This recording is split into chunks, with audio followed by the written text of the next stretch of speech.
નમસ્કાર વિદ્યાર્થી મિત્રો, યુસીડીસી વર્ચ્યુઅલના આજના આ વિજ્ઞાન ટેકનોલોજીના લેક્ચરમાં હું સંદીપ પટેલ, કોર ફેકલ્ટી યુસીડીસી આપ સર્વનું હાર્દિક સ્વાગત કરું છું. આજના લેક્ચરમાં આપણે જોઈશું કે વિજ્ઞાન ટેકનોલોજીના વિકાસમાં પ્રાચીન, મધ્યકાલીન અને અર્વાચીન આ ત્રણ ગાળા દરમિયાન વૈજ્ઞાનિકોએ જે ફાળો આપ્યો હતો એનો આપણે અભ્યાસ કરીશું. આગળના લેક્ચરમાં આપણે પંચવર્ષીય યોજનાઓ દરમિયાન વિજ્ઞાન ટેકનોલોજીનો વિકાસ કઈ રીતે થયો એના વિશે માહિતી મેળવી હતી.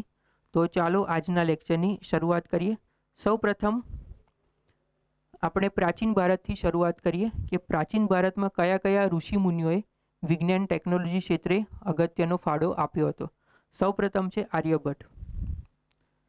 તો ઈસવીસન 476 555 ગુપ્તકાળ દરમિયાન આર્યભટ્ટ થઈ ગયા, જે ખગોળ વિદ્યા અને ગણિત ક્ષેત્ર આ બંનેના નિષ્ણાત હતા.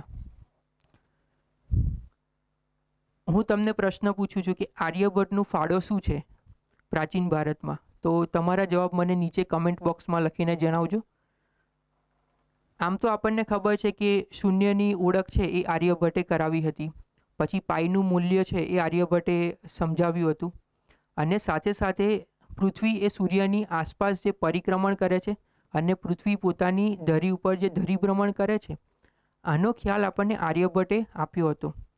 સાથે સાથે આર્યભટ્ટ દ્વારા આર્યભટ્ટિયમ નામનો ગ્રંથ પણ લખાયેલો હતો, જે 4 ખંડોમાં વહેંચાયેલો છે. એ ખંડો શેની રજૂઆત કરે છે?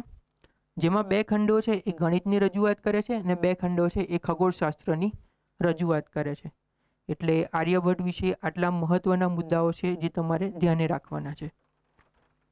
અને સાથે સાથે આર્યભટ્ટિયમ જે ગ્રંથ હતો તો એ અધ્યાયનો સમાવેશ અલ-બરુની, જે આપણે મધ્યકાલીનમાં ભણી ગયા, અલ-બરુની, તો જે ભારતમાં વિદેશથી આવ્યા હતા, જેને આપણે ફોરેન ટ્રાવેલર્સ કહીએ છીએ, એ અલ-બરુનીએ કાનૂન મસૂદી નામનો જે એમનો ગ્રંથ લખ્યો હતો એ પોતાની રચનામાં આર્યભટ્ટિયમનો અધ્યાયનો સમાવેશ કર્યો છે.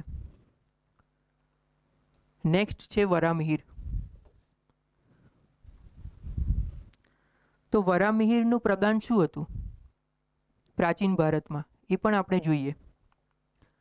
ગુપ્તકાળ દરમિયાન થઈ ગયા હતા, એટલે આપણે કહી શકીએ કે આર્યભટ્ટ અને વરામિહિર એ એકબીજાના સમકાલીન છે, જેને આપણે ઇંગ્લિશમાં કન્ટેમ્પરરી તરીકે ઓળખીએ છીએ.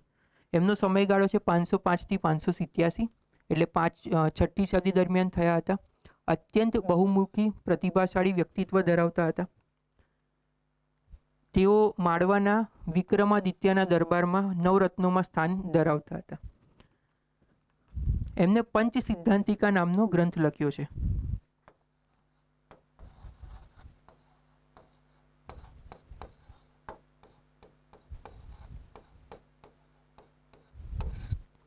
અને વરામિહિરની વિશેષતા એ હતી, આમની વિશેષતા એ હતી કે એમને ભૂગર્ભ જળનો એ અભ્યાસ કરી શકતા હતા.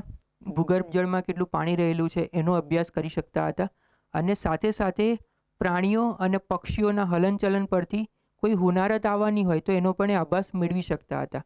તો આ વરામિહિર છે એમનું ઉત્તમ પ્રદાન છે. ત્યાર પછી છે બ્રહ્મગુપ્ત. તો 7મી સદીના ગણિતજ્ઞ અને જ્યોતિષ બ્રહ્મગુપ્ત હતા. એમને ગણિતને નવો આયામ આપ્યો હતો, એટલે ગણિત ક્ષેત્રે એમનું સારામાં સારું પ્રદાન હતું. બ્રહ્મગુપ્તની પ્રસિદ્ધ રચના છે એ બ્રહ્મસ્ફુટ સિદ્ધાંતિકા છે. એટલે એમને જે ગ્રંથ લખ્યો છે એનું નામ છે બ્રહ્મસ્ફુટ સિદ્ધાંતિકા, જેમણે તેઓ ચક્રીય ચતુષ્કોણના ક્ષેત્રફળ તથા વિકર્ણોની લંબાઈ જાણવાના સૂત્રો આપ્યા છે. એટલે તમને પૂછે કે બ્રહ્મસ્ફુટ સિદ્ધાંતિકામાં શેનો ઉલ્લેખ કરવામાં આવ્યો છે? તો બ્રહ્મસ્ફુટ સિદ્ધાંતિકામાં ચક્રીય ચતુષ્કોણના ક્ષેત્રફળ અને વિકર્ણોની લંબાઈ, જે આપણે ગણિતમાં ભણ્યા છીએ, તો મહાન ગણિતજ્ઞ હતા અને એને અભ્યાસ કરેલો છે. દ્વિઘાત સમીકરણોના ઉકેલ માટેની સૂત્રોની તારવણી પણ બ્રહ્મગુપ્તે કરી હતી. જે આપણે ગણિતમાં લગભગ 10મા ધોરણમાં દ્વિઘાત સમીકરણ ઉકેલવાની પદ્ધતિ વિશેનો ખ્યાલ મેળવ્યો હતો. તો એ દ્વિઘાત સમીકરણ કઈ રીતે ઉકેલી શકાય એનો ખ્યાલ છે એ બ્રહ્મગુપ્ત દ્વારા આપવામાં આવેલો છે. અને બ્રહ્મગુપ્તે એમનું પ્રદાન હતું કે સૌપ્રથમ એમને ગણિતનો જ્યોતિષશાસ્ત્રમાં ઉપયોગ કરેલો છે. જે ગણિતના જે મૂળભૂત સિદ્ધાંતો છે એમનો જ્યોતિષશાસ્ત્રમાં એમને ઉપયોગ કરેલો છે. દ્વિઘાત સમીકરણનો ઉકેલ માટે તેમને ચક્રીય વિધિ તૈયાર કરી હતી. તો તમને વન લાઇનરના MCQમાં પૂછાય કે દ્વિઘાત સમીકરણનો ઉકેલ માટે બ્રહ્મગુપ્ત છે તો એમને કઈ વિધિ તૈયાર કરી હતી? તો ચક્રીય વિધિ છે એમને તૈયાર કરી હતી. ત્યાર પછી છે આચાર્ય મહાવીર. તો 9મી સદીના જૈન આચાર્ય મહાવીર હતા. એમને કયા ગ્રંથની રચના કરી હતી? એમને ગણિત સાર સંગ્રહની રચના કરી હતી. ત્યારબાદ આ ગ્રંથ અંક ગણિત તરીકે પણ લખાયેલો ગ્રંથ છે. તેમાં લઘુત્તમ સામાન્ય અવયવ, જેને લસા તરીકે આપણે ઓળખીએ છીએ, એ શોધવાની રીતનો ઉલ્લેખ છે. આપણે CSETનું જે ગણિતનું પેપર છે એમાં લસા અને ગુસા આ બંને પદ્ધતિઓ આપણે આવે છે કે જેના આધારે આપણે MCQ સોલ્વ કરવાના હોય છે. તો હવે પછી યાદ રાખજો કે જ્યારે પણ તમે લસા સોલ્વ કરો તો આના પરથી વિજ્ઞાનનો પ્રશ્ન યાદ રાખવાનો કે લસા શોધવાની જે પદ્ધતિ છે એનો જે માહિતી છે એ મહાવીર આચાર્ય દ્વારા સાર સંગ્રહમાં આપવામાં આવી હતી. ત્યાર પછી છે ભાસ્કરાચાર્ય. તો ભાસ્કરાચાર્ય એક ગણિતજ્ઞ હતા. તેમને સિદ્ધાંત શિરોમણી નામના ગ્રંથની રચના કરી હતી. જેમ આર્યભટ્ટીય નામની ગ્રંથની રચના કરી હતી. અને એક વાત કહેવાની મારે તમને ભૂલાઈ ગયું કે સૌપ્રથમ ભારતે જે ઉપગ્રહ અવકાશમાં તરતો મૂક્યો એનું નામ આર્યભટ્ટ રાખવામાં આવ્યું હતું. તો એ જ રીતે ભાસ્કરાચાર્ય સિદ્ધાંત શિરોમણી નામના ગ્રંથની રચના કરી હતી. તો ભાસ્કરાચાર્યમાં તમારે આ વસ્તુ છે એ યાદ રાખવાની છે, સિદ્ધાંત શિરોમણી. નેક્સ્ટ,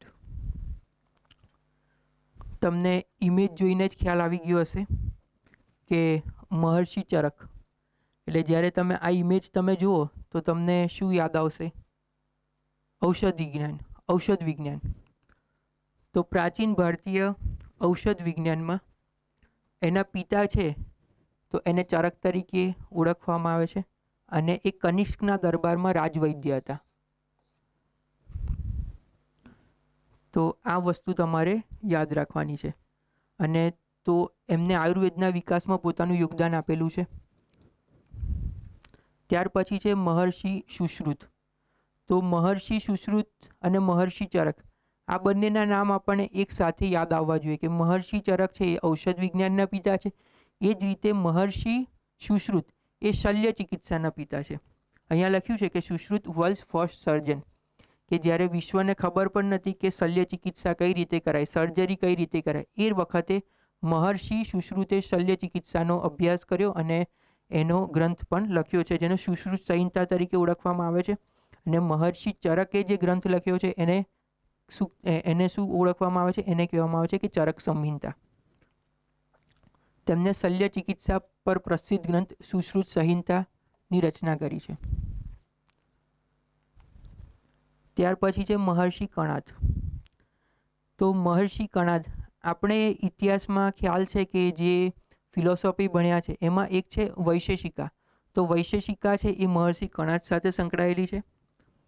અને એમને છે એ સૌપ્રથમ એટમની ઓળખાણ છે એ આપણને મહર્ષિ કણાદે આપી હતી, જેને આપણે પરમાણુ કહીએ છીએ, કણ કહીએ છીએ.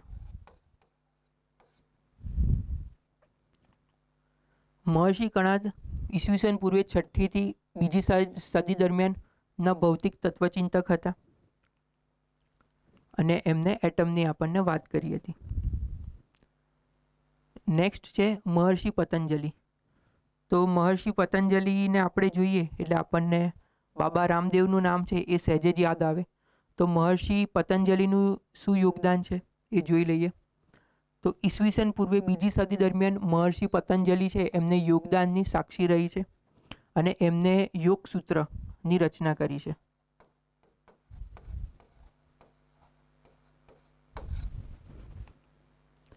યોગસૂત્રની રચના કરી અને યોગ વિદ્યાનો ઉત્કર્ષ કર્યો છે.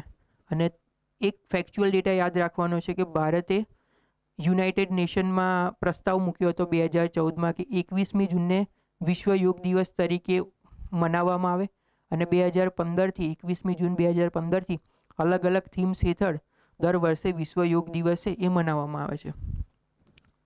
નાગાર્જુન. તો નાગાર્જુન છે એ 10મી સદીના વૈજ્ઞાનિક થઈ ગયા, જે ધાતુ રસાયણશાસ્ત્ર સાથે સંકળાયેલા છે, અને એમને એ રીતનો પદ્ધતિ વિકસાવવાનો પ્રયત્ન કર્યો હતો જેથી કોઈ પણ ધાતુ છે એનું સોનામાં રૂપાંતરણ થઈ જાય.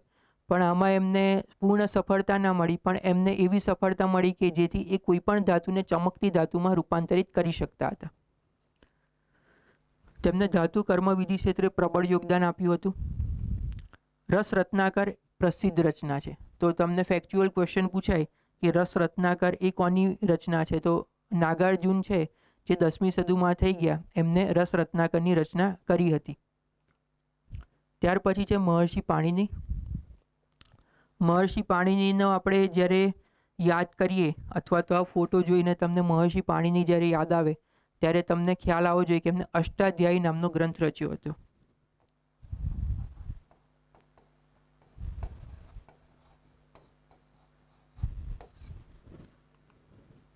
ઈસવીસન પૂર્વે 5મી સદીના સંસ્કૃત વિદ્વાન પાણિનીએ અષ્ટાધ્યાયી નામના વ્યાકરણ ગ્રંથની રચના કરી હતી.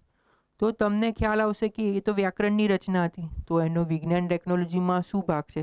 પણ આ જે અષ્ટાધ્યાયી છે એમાં જે ગણિત છે અને એના જે અમુક સિદ્ધાંતો છે એની વાત કરવામાં આવી હતી, જેમાં વ્યાકરણ ઉપરાંત તત્કાલીન ભૂગોળ, શિક્ષા, સમાજ, અર્થવ્યવસ્થા, રહેણીકરણી વગેરે જેવાનો ઉલ્લેખ જોવા મળે છે.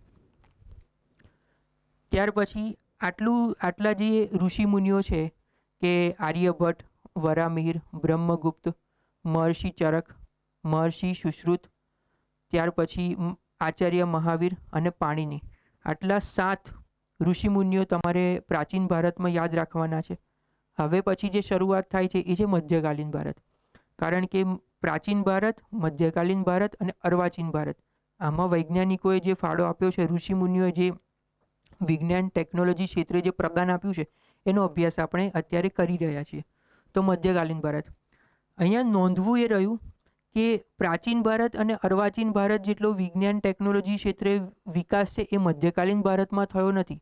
કારણ કે મધ્યકાલીન ભારતમાં તમે જોશો કે મુસ્લિમ શાસન હેઠળ આપણો દેશ રહ્યો હતો અને એમાં વિજ્ઞાન ટેકનોલોજી ક્ષેત્રે એટલું બધું વિકાસ થયો ન હતો. પણ જે પણ વિકાસ થયો છે એની માહિતી આપણે મેળવી લઈએ. અને પ્રાચીન ભારતની પણ ઋષિમુનિઓની આપણે વાત કરી, એમાં પણ એક પોઈન્ટ આપણે નોંધવો રહ્યો કે સિંધુ ખીણની જે સભ્યતા હતી એમાં પણ વિજ્ઞાન ટેકનોલોજીનો વિકાસ ત્યારથી શરૂ થઈ ગયો હતો. ત્યાર પછી જે વૈદિક સિવિલાઇઝેશન આવી એ વખતે પણ વિજ્ઞાન ટેકનોલોજીનો વિકાસ શરૂ થઈ ગયો હતો. એ વખતે આપણે જે ટેરાકોટાની જે પોટરી જોઈએ છે, લોથલમાં જે ડોકયાર્ડ જોઈએ છે, પછી ભૌમિતિક જે રચના જોઈએ છે, તો આ બધી રચનાઓ છે એના કારણે આપણને ખ્યાલ આવે.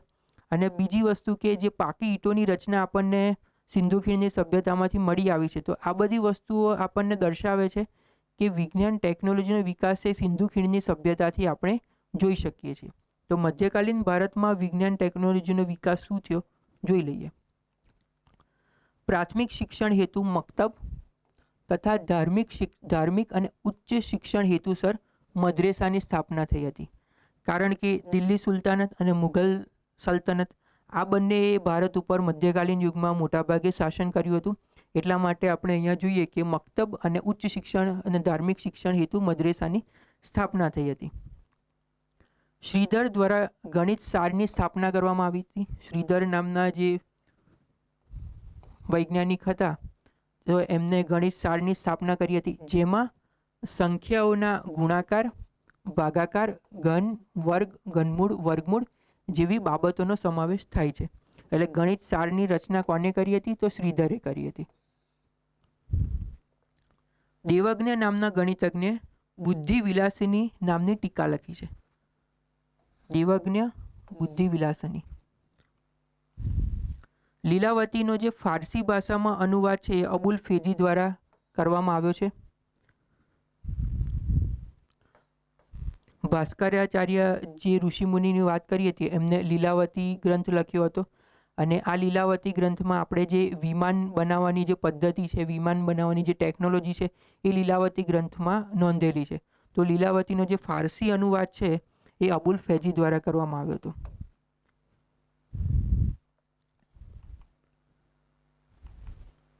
નારાયણ પંડિત નામના ગણિતજ્ઞે ગણિત કૌમુદી તથા બીજગણિત વસંત નામના ગણિત ગ્રંથોની રચના કરી હતી. અકબરે ગણિત વિષયનો શૈક્ષણિક વિષયોમાં સામેલ કરવા પર ફરમાન બહાર પાડ્યું હતું. એટલે અકબર છે એમને ગણિત વિષયમાં વધારે રસ દાખવ્યો હતો અને ગણિતનું શિક્ષણ મળે તો એના પ્રયાસો અકબર દ્વારા કરવામાં આવ્યા હતા. ત્યાર પછી 13મી સદીમાં હંસદેવ દ્વારા મૃગ પક્ષી શાસ્ત્રની રચના કરવામાં આવી હતી. જહાંગીર દ્વારા રચિત જે તુજુકે જહાંગીરી છે એમાં જનન પ્રક્રિયા તથા સંકરણ ખ્યાલોને વિસ્તૃત કરવામાં આવેલા છે, જેને આપણે હાઇબ્રિડાઇઝેશન તરીકે પણ ઓળખવામાં આવે છે. તો આનો ઉલ્લેખ છે એ તુજુકે જહાંગીરીમાં કરવામાં આવ્યો હતો. ત્યાર પછી બાબર દ્વારા જે તુજુકે બાબરી જે લખાવવામાં આવી છે એમાં તોપગાળા બનાવવાનો ઉલ્લેખ કર્યો છે. આપણે જે 1526નું આપણને યાદ છે કે જે ફર્સ્ટ પાણીપતનું યુદ્ધ થયું હતું એમાં તોપગોળાનો ઉપયોગ કર્યો હતો. આઈને અકબરી એમાં અત્તર વિભાગનો ઉલ્લેખ જોવા મળે છે. અકબરના સમયગાળામાં અબુલ ફજલ કે જે નવરત્નમાંનો એક રત્ન હતા એમને આઈને અકબરી ગ્રંથ લખ્યો હતો. એમાં અત્તર કાર્યાલયનો ઉલ્લેખ છે એ જોવા મળે છે. ફિરોજ શાહ તુગલકના શાસનકાળમાં ઉજ્જૈન, બનારસ, મથુરા, દિલ્હીમાં વેધશાળાઓનો સ્થાપના કરવામાં આવી હતી. વેધશાળાઓનો ઉપયોગ એ છે કે અવકાશી સંશોધનોને વેગ આપવો. ત્યાર પછી તબીબે ઔરંગઝેબી અને તબીબે ફિરોજશાહી એમાં આયુર્વેદિક સ્ત્રોતો પરના ગ્રંથો લખ્યા છે. તબીબે ઔરંગઝેબી અને તબીબે ફિરોજશાહી આ બે ગ્રંથો છે એમાં આયુર્વેદિક સ્ત્રોતો પરના ગ્રંથો છે. તો મધ્યકાલીન ભારતમાં અહીંયા સુધીના આટલા મુદ્દાઓ છે એ તમારે યાદ રાખવાના છે.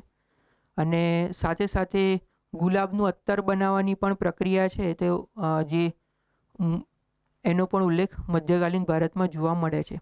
હવે અર્વાચીન ભારતમાં વૈજ્ઞાનિકોએ કઈ કઈ રીતે ફાળો આપ્યો હતો વિજ્ઞાન ટેકનોલોજીના વિકાસમાં એનું વૈજ્ઞાનિકોના નામ સાથે આપણે ઉલ્લેખ જોઈ લઈએ. સૌપ્રથમ શ્રીનિવાસ રામાનુજમ.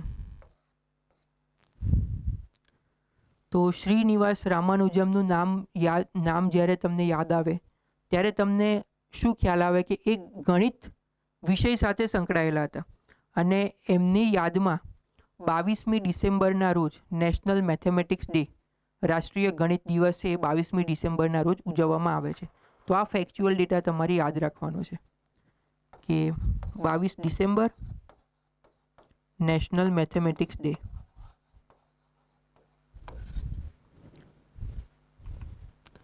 શ્રીનિવાસ રામાનુજનનો જન્મ 22 ડિસેમ્બર 1887ના રોજ મદ્રાસ પ્રેસિડેન્સીના ઈરોડમાં થયો હતો. ગણિતના પદ્ધતિસરના જ્ઞાનથી એ વંચિત રહ્યા હતા. તે છતાં પણ એમને ગણિત ક્ષેત્રે પોતાની પ્રતિભાઓનો વિકાસ કર્યો હતો. અને શ્રીનિવાસ રામાનુજમમાં આપણને ખ્યાલ છે કે થોડા વર્ષો પહેલાં એક મૂવી પણ એમના જીવન પર બની હતી જેનું નામ છે ધ મેન વુ ન્યૂ ઇન્ફિનિટી. તો આ મૂવી પણ જોવા જેવી છે કે જેમાં એમના જીવનનું ડિસ્ક્રિપ્શન એમાં બતાવવામાં આવ્યું છે. બીજા વૈજ્ઞાનિક છે સર સીવી રામન. ચંદ્રશેખર વૈકટ રામન. સીવી રામનનું ફૂલ ફોર્મ છે. ભૌતિક શાસ્ત્રમાં એમને નોબેલ પારિતોષિક મેળવનારા એશિયાના પ્રથમ વૈજ્ઞાનિક હતા. તેમને 19 વર્ષની વયે Indian audit and account service છે એની એક્ઝામ પરીક્ષા પ્રથમ પ્રયત્ને પાસ કરી અને કલકત્તામાં સારું પદ મેળવ્યું હતું. પણ ત્યાર પછી એમને એવું થયું કે મારે હજુ આગળ વધવું છે અને સંશોધન કાર્યમાં આગળ વધવું છે. એટલા માટે એમને આ પદ છોડી અને સંશોધન કાર્યમાં આગળ વધ્યા અને ફોરેન ગયા ભણવા માટે. અને ત્યાં ફોરેન જતી વખતે એમને જોયું કે એ વખતે એ જહાજમાં જતા હતા તો એમને જોયું કે આ દરિયાનું પાણી કેમ ભૂરા રંગનું દેખાય છે. તો એમને પછી વિચાર કર્યો, એનાલિસિસ કર્યું અને ત્યાર પછી એમને ખબર પડી કે શ્વેત રંગનું કિરણ જ્યારે પાણીમાં અથવા તો મીડિયમમાં એન્ટર થાય છે ત્યારે પ્રકાશ પ્રકિરણન જે પ્રકાશ પ્રકિરણની ઘટના છે એના દ્વારા દરિયાનું પાણી છે એ ભૂરા રંગનું દેખાય છે. તો આ એમની મહત્વનો ફાળો છે. જગદીશ ચંદ્ર બોઝ. વનસ્પતિ પર સંગીતની અસર થાય છે આપણે નાનપણથી ભણતા આવ્યા છીએ, એ જગદીશચંદ્ર બોઝે એમનો મહત્ત્વનો ફાળો છે. પણ આના સિવાય પણ વનસ્પતિની વૃદ્ધિ માપવા માટેનું જે સાધન છે જેને ક્રિસ્કોગ્રાફ તરીકે ઓળખવામાં આવે છે, તો આ જે ક્રિસ્કોગ્રાફની શોધ છે એ પણ જગદીશચંદ્ર બોઝે કરી હતી.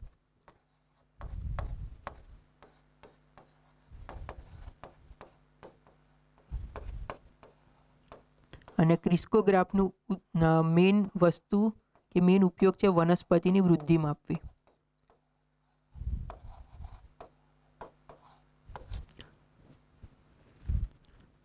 વનસ્પતિ પર સંગીતની અસર થાય છે એ પણ એમને જણાવ્યું હતું, અને વનસ્પતિની વૃદ્ધિ માપવા માટે જે ક્રિસ્કોગ્રાફનું જે સાધન છે એ પણ જગદીશચંદ્ર બોઝ દ્વારા બનાવવામાં આવ્યું હતું. જગદીશચંદ્ર બોઝ એ પ્રેરણાદાયી વૈજ્ઞાનિક પ્રતિભા હતા. તેમને પ્રેસિડેન્સી કોલેજ કલકત્તા ખાતેથી અધ્યયન કાર્ય કરેલું અને થોડા સમય બાદ એ ક્ષેત્ર છોડીને સંશોધન કાર્યમાં એ લાગી ગયા હતા. અને એમને વિદ્યુત તરંગોના અભ્યાસ હેતુ ઇન્સ્ટ્રુમેન્ટ વિકસાવ્યા હતા. એટલે એમને ઘણા બધા ક્ષેત્રમાં કામ કર્યું હતું. વિદ્યુત તરંગોના અભ્યાસ હેતુ પણ એમને ઇન્સ્ટ્રુમેન્ટ્સ વિકસાવ્યા હતા. ત્યાર પછી છે ડૉક્ટર હોમી જહાંગીર ભાભા.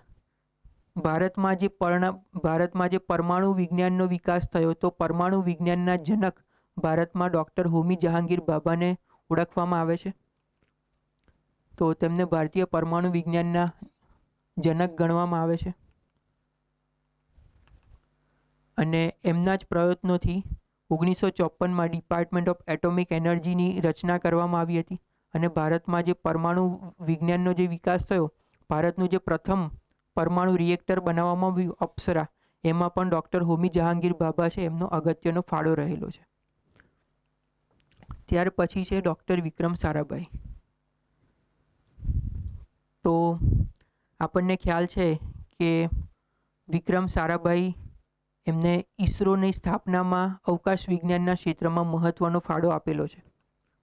ભારતીય અવકાશ કાર્યક્રમના જનક ડૉક્ટર વિક્રમ સારાભાઈ બહુ પ્રતિભાશાળી વ્યક્તિત્વ હતા. સર સીવી રામનના માર્ગદર્શન હેઠળ એમને Indian institute of science Bengaluru ખાતે કોસ્મિક રેનો અભ્યાસ કર્યો હતો, કે બ્રહ્માંડમાંથી જે કિરણો આવે છે એને કોસ્મિક રે તરીકે ઓળખવામાં આવે છે.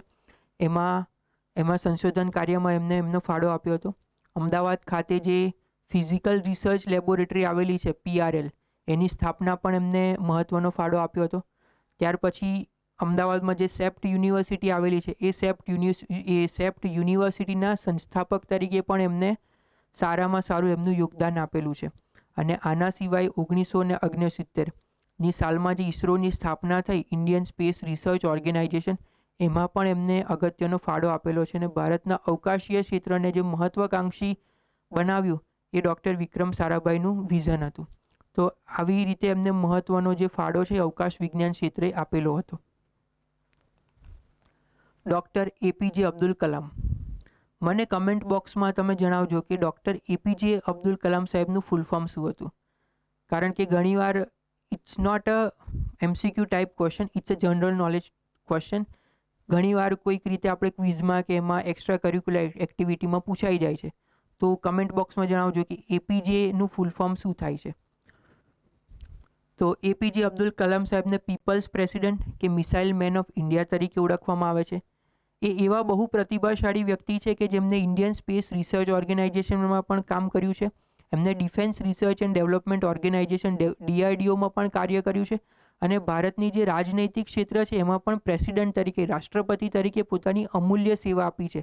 અને એ પોતે પણ એવા મોટિવેશનલ વ્યક્તિત્વ હતા કે જે વિદ્યાર્થીઓ, સ્ટુડન્ટ્સ, યુથ એના સહેજે સહેજે એ રોલ મોડેલ બની ગયા હતા. અને જ્યારે પણ એમનું અવસાન થયું ત્યારે તે Indian institute of management IIM શિલોંગમાં પોતાનું વક્તવ્ય આપતા હતા. એ વખતે એમનું નિધન થયું હતું. એટલે એમના જન્મથી લઈને અંતિમ શ્વાસ સુધી એમને દેશ સેવામાં પોતાની જાતને હોમી દીધી હતી. ભારતના રિયલ હીરો ડૉક્ટર કલામ સાહેબ એ કરોડો યુવાનોના આદર્શ બની ચૂક્યા હતા. ભારતની સંસ્કૃતિ, સભ્યતા, વિવિધતાના પ્રતીક સમાન ડૉક્ટર અબ્દુલ કલામ સાહેબ ઉચ્ચ મનોબળ ધરાવનારા પ્રેરણાદાયી વ્યક્તિત્વ હોવાની સાથે સાથે આધ્યાત્મિક તત્વચિંતક પણ હતા. એમને યુથ મોટિવેશન માટે ઘણી બધી ઘણા બધા પુસ્તકો લખ્યા છે, જેમ કે વિંગ્સ ઓફ ફાયર, વિઝન 2020. તો આ બધા જે પુસ્તકો છે એ પણ એમને લખેલા છે. એટલે યુવાનોએ એ પુસ્તકો વાંચવા જોઈએ. તમને ખ્યાલ આવશે કે એપીજે અબ્દુલ કલામ સાહેબના વિચારો છે એ કેટલા ઉચ્ચ પ્રકારના હતા અને આપણે પણ એમાંથી ઇન્સ્પિરેશન લઈ શકીએ. શાંતિ સ્વરૂપ ભટનાગર. જેમ ડૉક્ટર હોમી જહાંગીર ભાભાએ એટોમિક એનર્જી ક્ષેત્રે પોતાનું અનન્ય યોગદાન આપ્યું છે, જેમ વિક્રમ સારાભાઈએ ઇન્ડિયન સ્પેસ રિસર્ચ ઓર્ગેનાઇઝેશનમાં પોતાનું અનન્ય યોગદાન આપ્યું છે, એ જ રીતે ડૉક્ટર શાંતિ સ્વરૂપ ભટનાગર એમને council of scientific and industrial research, જેને આપણે CSIR તરીકે ઓળખવામાં આવે છે, ભારતમાં જે સંશોધન ક્ષેત્રને જે વેગ આપવાનું હતું, ભારતનું જે રિસર્ચ અને ડેવલપમેન્ટની જે ગતિ વધારવાની હતી, એ CSIRની સ્થાપનામાં, એની રચનામાં ડૉક્ટર શાંતિ સ્વરૂપ ભટનાગર છે એમનું અનન્ય યોગદાન રહેલું છે. શાંતિ સ્વરૂપ ભટનાગર ભારતના પ્રખ્યાત વૈજ્ઞાનિક રસાયણશાસ્ત્રના પ્રોફેસર હતા અને એમને CSIRની સ્થાપનામાં પોતાનું મહત્વનું યોગદાન આપ્યું છે. CSIRનું ફૂલ ફોર્મ છે council of scientific and industrial research, અને આની અંદર ઘણી બધી લેબોરેટરીઝ આવે છે કે જે વિજ્ઞાન ટેકનોલોજીના વિકાસમાં પોતાનું અનન્ય યોગદાન આપે છે. એટલે અને આજે પણ એમની યાદમાં ડૉક્ટર શાંતિ સ્વરૂપ ભટનાગર એવોર્ડ છે એ વૈજ્ઞાનિકોને પોતાના કાર્યક્ષેત્રમાં યોગદાન માટે આપવામાં આવે છે. ડૉક્ટર વર્ગીસ કુરિયન,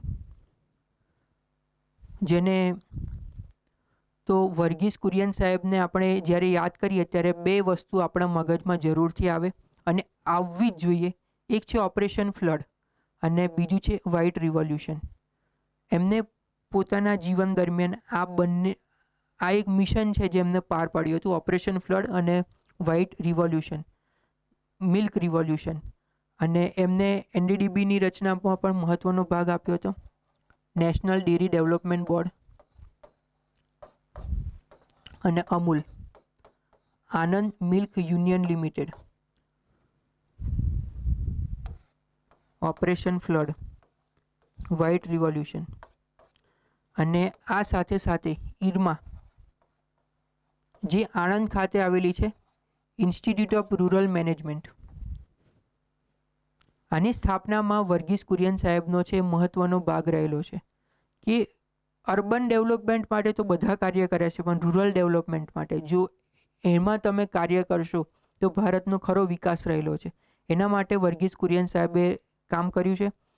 અને operation flood, white revolution, animal husbandry ક્ષેત્રે એ પોતે તો એન્જિનિયર હતા, પણ એન્જિનિયરિંગ પછી એમને એક્સ્ટ્રા ડિગ્રી તરીકે એમને એનિમલ હસબન્ડરીમાં એમને ડિગ્રી પ્રાપ્ત કરી અને ત્યાર પછી એ આણંદમાં આવ્યા અને NDDBમાં જોડાયા, મતલબ NDDBની રચનામાં જોડાયા. ત્યાર પછી એના સંસ્થાપક બન્યા અને ત્યાર પછી એમને ઓપરેશન ફ્લડ અને વ્હાઇટ રિવોલ્યુશન છે એની શરૂઆત કરી. તો વર્ગીસ કુરિયન સાહેબનો જન્મ છે 1921માં કેરળ રાજ્યના કોઝીકોડામાં થયો હતો. તેમને વિજ્ઞાન તથા ઇજનેરીમાં સ્નાતક કર્યા બાદ જમશેદપુર ખાતેની ટિસ્કો કંપનીમાં એમને કાર્ય કર્યું હતું. ત્યાર પછી છે MS સ્વામીનાથન. જેમ વર્ગીસ કુરિયન સાહેબ એ વ્હાઇટ રિવોલ્યુશન સાથે સંકળાયેલા છે, એ જ રીતે MS સ્વામીનાથન એ ગ્રીન રિવોલ્યુશન સાથે સંકળાયેલા છે.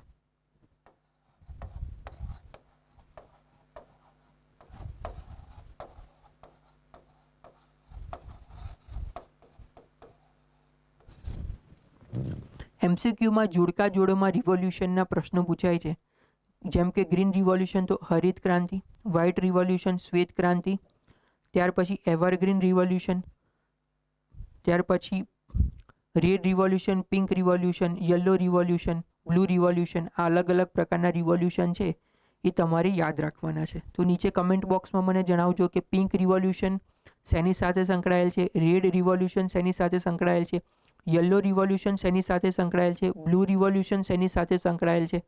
તો આ બધા રિવોલ્યુશન તમને જોડકા જોડવાળા જે MCQ પૂછાય છે વિજ્ઞાન ટેકનોલોજીના, તો એમાં તમને ખ્યાલ આવશે. તો MS સ્વામીનાથન સાહેબે ગ્રીન રિવોલ્યુશનમાં મહત્વનો ભાગ આપ્યો હતો. ગ્રીન રિવોલ્યુશન એટલે શું? જેને આપણે હરિત ક્રાંતિ તરીકે ઓળખીએ છીએ. હવે આમાં બે વસ્તુનો સમાવેશ થાય છે. એક તો હાઈ yielding વેરાયટી સીડ્સ, જેને HYV સીડ્સ તરીકે ઓળખવામાં આવે છે, હાઈ yielding વેરાયટી સીડ્સ. ત્યાર પછી કેમિકલ ફર્ટિલાઇઝર્સ અને ઇરિગેશન, આ ત્રણ વસ્તુ મળીને ગ્રીન રિવોલ્યુશનની શરૂઆત થઈ. HYV seeds number 1, number 2 fertilisers અને નંબર 3 ઇરિગેશન, સિંચાઈ.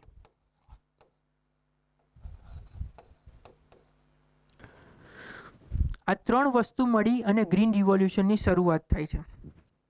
અને આ ગ્રીન રિવોલ્યુશનના જે પ્રણેતા છે ભારતમાં એ છે MS સ્વામીનાથન.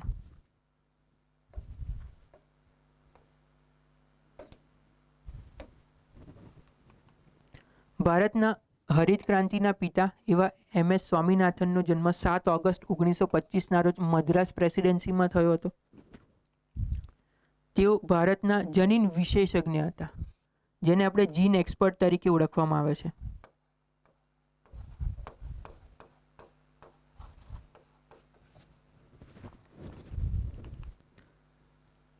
અને MS સ્વામીનાથન ફક્ત ગ્રીન રિવોલ્યુશનને એમને આગળ વધીને એવરગ્રીન રિવોલ્યુશનનો ખ્યાલ આપ્યો હતો. તો જેમ ગ્રીન રિવોલ્યુશનમાં 3 વસ્તુ મહત્વની છે, એ જ રીતે એવરગ્રીન રિવોલ્યુશનમાં પણ 3 વસ્તુ મહત્વની છે. કઈ કઈ?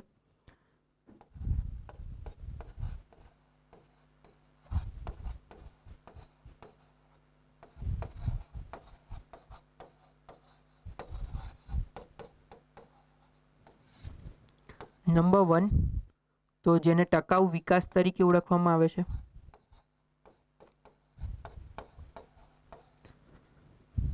નંબર 2 જૈવ વિવિધતા સંરક્ષણ.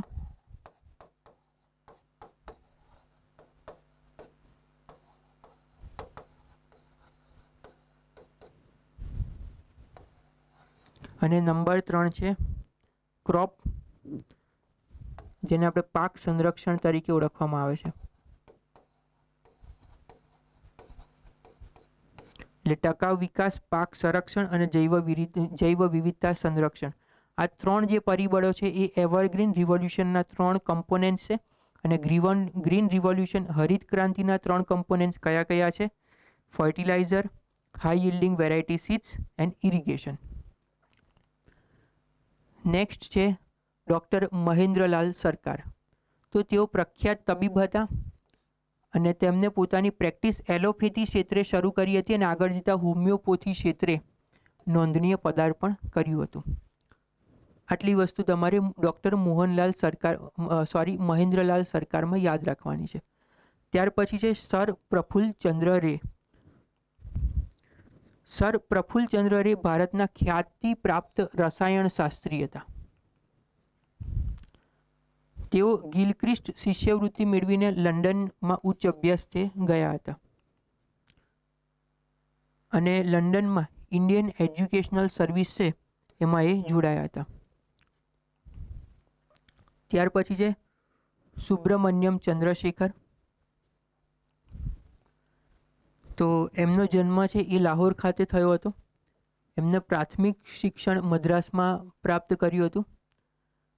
તેઓ અવકાશ ભૌતિકશાસ્ત્રના પ્રખર વિજ્ઞાની સાબિત થયા હતા. એટલે સુબ્રમણ્યમ ચંદ્રશેખર, તો એમના અવકાશ ભૌતિકશાસ્ત્ર ક્ષેત્રે એમને કાર્ય કરેલું છે. ત્યાર પછી છે પ્રોફેસર સત્યેન બોઝ. પ્રોફેસર સત્યેન બોઝ છે એ વિવિધ ક્ષેત્રોમાં રસ ધરાવતા હતા. અને ડૉક્ટર મેઘનાથ સહાની. તો ડૉક્ટર મેઘનાથ સહા એ ભારતના વિશ્વ નોંધનીય બની ચૂકેલા ખગોળ ભૌતિકશાસ્ત્રી અને ગણિતજ્ઞ હતા. ત્યાર પછી છે ડૉક્ટર બિરબલ સાહની. ડૉક્ટર બિરબલ સાહનીએ વનસ્પતિના અધ્યયન અંગે અતુલનીય યોગદાન આપેલ છે. એટલે જેને આપણે બોટની તરીકે ઓળખીએ છીએ, તો બોટનીમાં એમને અગત્યનો ફાળો આપેલ છે બોટની ક્ષેત્રે. ડૉક્ટર બિરબલ સાહાની. તેમને કેમ્બ્રિજ વિશ્વવિદ્યાલયમાં 8 વર્ષો સુધી અભ્યાસ કર્યો હતો અને ભારત ફરીને બનારસ વિશ્વવિદ્યાલયમાં પ્રોફેસર તરીકે જોડાયા હતા. સર કે.એસ. કૃષ્ણન પ્રખ્યાત ભૌતિકશાસ્ત્રી હતા. ફિઝિક્સ ક્ષેત્રે એમનું અગત્યનું એમને પ્રદાન આપ્યું છે. તેઓ પોતાના માર્ગદર્શક સીવી રામનના સહયોગી પણ હતા. એટલે સીવી રામને જે એમની રામન ઇફેક્ટ આપી, રામન ઇફેક્ટ, તો સીવી રામન સાથે પણ એમને કાર્ય કર્યું હતું. સીવી રામન સાથે તેમને ઓપ્ટિક્સ ક્ષેત્રે કામગીરી નિભાવી હતી.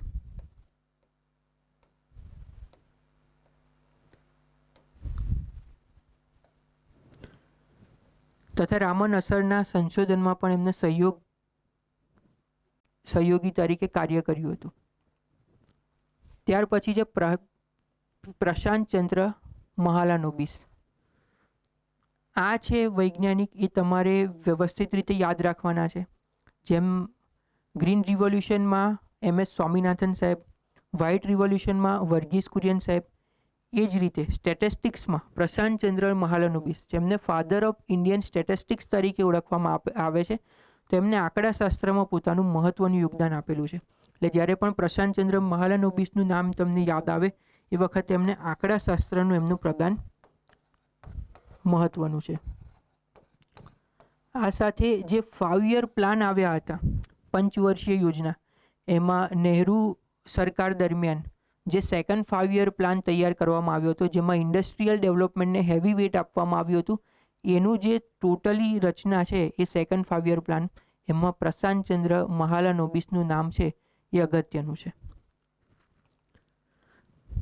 આંકડાશાસ્ત્ર તેમજ ગણિત જેવા વિષયોમાં કરેલા ખંડથી એમને વિશ્વભરમાં ભારતની તસવીર બદલી નાખી હતી. તેમને ઉચ્ચ શિક્ષણ કેમ્બ્રિજ વિશ્વવિદ્યાલયમાંથી મેળવ્યું હતું. અને 22મી જૂનના રોજ સ્ટેટિસ્ટિક્સ ડે તરીકે ઉજવવામાં આવે છે, જે એમની યાદમાં ભારતમાં ઉજવવામાં આવે છે. ડૉક્ટર હરગોવિંદ ખુરાના. તો ડૉક્ટર હરગોવિંદ ખુરાના છે એ ઇન્ડિયન ઓરિજિનના સાયન્ટિસ્ટ છે, જે અમેરિકામાં સ્થાયી થયેલા છે. એમને નોબેલ પારિતોષિક એનાયત કરવામાં આવ્યું હતું. કેમ એમને નોબેલ પારિતોષિક એનાયત કરવામાં આવ્યું હતું? કારણ કે એમને કૃત્રિમ ડીએનએની રચના છે એ લેબોરેટરીમાં કરી છે.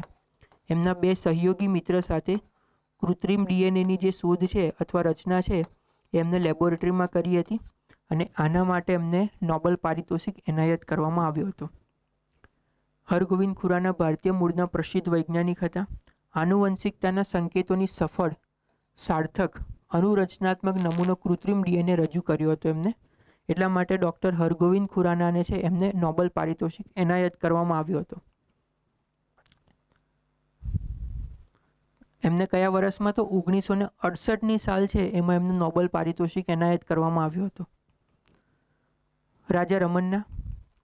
તો ડૉક્ટર રાજા રમન્ના છે ભારતીય પરમાણુ કાર્યક્રમની સફળતાના મુખ્ય સૂત્રધાર પૈકીના એક હતા.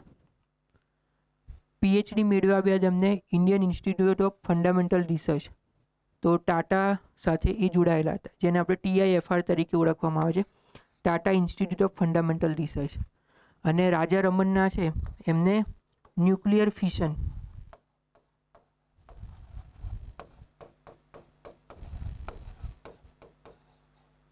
જેને આપણે પરમાણુ વિખંડન તરીકે ઓળખવામાં આવે છે, આ એમનો મુખ્ય વિષય હતો કે એમને પરમાણુ વિખંડન ક્ષેત્રે ભારતના જે પરમાણુ ઉર્જા વિભાગ છે એમાં એમને મહત્વનું કાર્ય કર્યું હતું, પરમાણુ વિખંડન.